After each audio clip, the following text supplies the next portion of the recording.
সিডনির বন্ডি সৈকতে হামলার ঘটনায় শোকে স্তব্ধ গোটা অস্ট্রেলিয়া। দেশটিতে বন্দুক হামলা অত্যন্ত বিরল ঘটনা। ১৯৯৬ সালে পোর্ট আর্থারে হামলায় ৩৫ জন নিহত হওয়ার পর এটি দেশটির সবচেয়ে বড় প্রাণঘাতী হামলা। কয়দিন পরেই বড়দিনের উৎসব। তার আগে এই সন্ত্রাসী হামলা কোনোভাবেই মানতে পারছেন না সিডনিবাসী।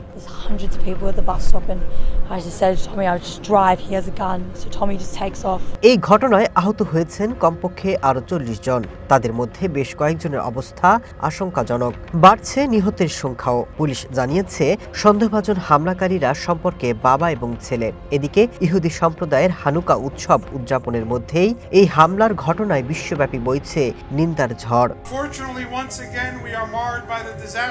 আমরা ভেবেছিলাম এবারের উৎসব হবে আনন্দে পরিপূর্ণ। পৃথিবীর সব স্থানে এমন হামলা প্রতিনিয়ত হচ্ছে। সাধারণ মানুষদের কি দোষ? তারা তো কেবল একটু শান্তি চায়। সন্ত্রাসীরা এই বিশ্বকে কি লেখাচ্ছে?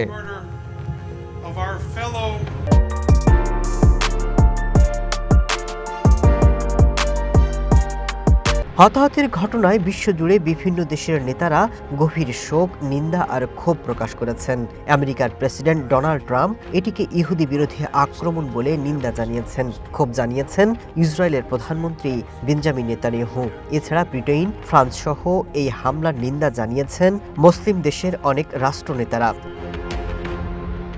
এই ঘটনায় সরকারের সমালোচনা করেও অনেকে প্রতিবাদ জানাচ্ছেন। অস্ট্রেলিয়া সরকার এটিকে সন্ত্রাসী হামলা বলে ঘোষণা করে জানিয়েছে দেশটির বন্দুক আইন নিয়ন্ত্রণে আবারও তারা তদন্ত শুরু করবে।